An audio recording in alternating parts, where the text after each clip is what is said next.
माननीय सभापति महोदय, सॉरी आपका धन्यवाद करते हुए पुनः मुझे अनुमति बोलने की अनुमति प्रदान करने के लिए धन्यवाद करते हुए मैं अपनी बात प्रारंभ करना चाहता हूं। Nothing is going on record. I request you to. जैसा मैंने Nothing is going on record. प्रारंभिक टिप्पणी करते हुए कहा था, Sorry. Nothing is going दुनिया on में record मध्यम now. श्रेणी और बड़े बांधों की श्रृंखला में सर्वाधिक बांध जो है वो चीन में है, उसके बाद अमेरिका का नंबर आता है और तीसरे नंबर पर हम भारत में। जैसा मैंने कल इस बात का उल्लेख किया था कि हमारे 25% बांध ऐसे हैं जिनकी उम्र 50 साल से अधिक हो गई। हालांकि दुनिया में बांधों की उम्र के साथ में उसके रखरखाव और मेंटेन अगर ठीक से किया जाए तो उसकी सुदृढ़ता को लेकर के कहीं कोई प्रश्न नहीं होता।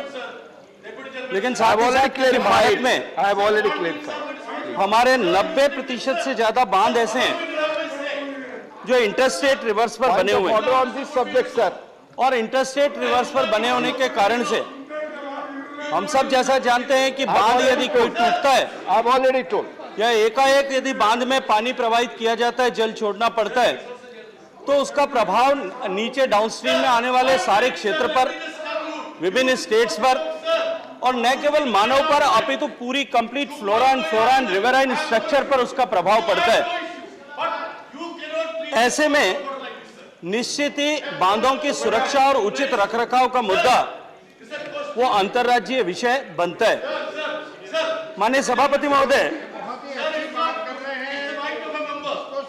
केंद्रीय जल आयोग ने अब तक जो बांधों की विफलता देश में हुई है, ऐसी रजिस्टर्ड घटनाएं वो लगभग 42 के आसपास है।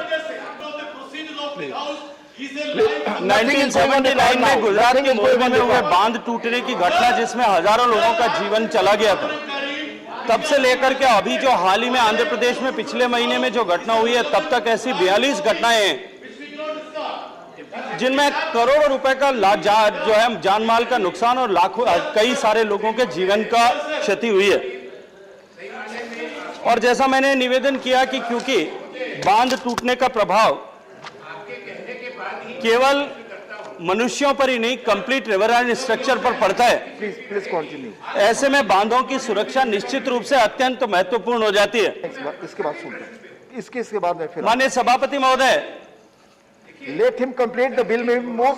आप उसके बांधों की सुरक्षा की महत्ता को देखते हुए और जैसा मैंने कहा, क्योंकि 92% बांध हमारे इंटरस्टेट रिवर स्ट्रक्चर्स पर बने हुए हैं, रिवर बेसिन्स पर बने हुए हैं, मैं आग्रह करना चाहता हूं कि इस विधेयक को जो 1982 से लेकर के आज 40 साल बीत जाने के बाद में भी, जब 1979 में मोरबी का बांध टूटने के बाद में जो पहली कमेटी बनी थी, तब से लेकर के आज तक 40 साल से लगातार देश में एक बांधों की सुरक्षा का एक नेशनल लेवल प्रोटोकॉल बने, इसके लिए प्रयास हो रहे हैं। मैं चाहता हूं, मैं निवेदन करूंगा माननीय सदस्य की ऐसा महत्वपूर्ण प्रश्न है जिसका संबंध देश के प्रत्येक नागरिक से है और ऐसे महत्वपूर्ण विषय पर जिस पर 40 साल से देश में विचार हो रहा है, उस विषय को समाप्त होने दिया जाए, उस विषय पर चर्चा की जानी चाहिए। और मैं ये मानता हूं कि पिछले इतने वर्षों से बांध टूटने की घटना का, बांधों की रखरखाव का ठीक से प्रोटोकॉल न होने के कारण से इस बीच के कालखंड में यदि एक भी बांध टूटा है तो निश्चित रूप से उसकी जिम्मेदारी कहीं न कहीं है। इसलिए मैं आग्रह करूंगा कि हम इस एक्ट पर आज यहाँ, इस बिल पर आज यहाँ चर्चा करें, जिसे लोकसभा ने 2 साल पहले पारित कर दिया है। मैं आज अपनी बात क्या समाप्त करूं उससे पहले एक विषय रखना चाहता हूं कि I am not yielding, please now you can sit comfortably. मैंने अपने प्रारंभिक टिप्पणियों में यह बात कही है कि बांधों की महत्ता भी है, बांधों की सुरक्षा भी महत्वपूर्ण है। ऐसे में यह केवल बांध टूटने का भी विषय नहीं है। 2019 has passed by Lok Sabha Select Committee of the Rajya Sabha. Sir, members may move their amendments at this stage without any speech. You have moved, no? मैं हम स्विच हो गई। मैंने Mr. कहा कि Vaiko, केवल बांध टूटने का विषय नहीं है, Mr. Vaiko, बांध में are you एक moving पानी your छोड़ दिया जाए, amendment? उसके कारण से भी Mr. ये Vaiko, समस्या उत्पन्न होती है और उसके कारण से जान माल का खतरा बनता है, तो उसकी भी चिंता जो है इस सदन को निश्चित रूप से करनी चाहिए।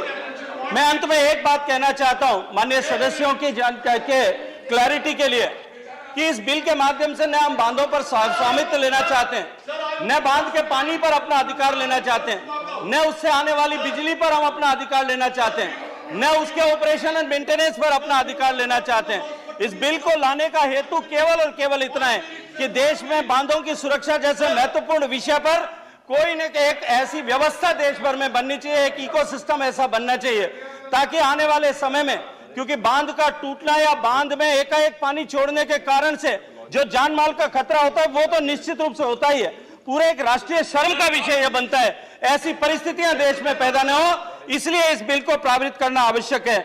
और मैं इसी भावना के साथ में माननीय सदस्यों को आग्रह करूंगा कि इस बिल को पुनः स्थापित करने की अनुमति जो है चेयर को प्रदान करें। धन्यवाद।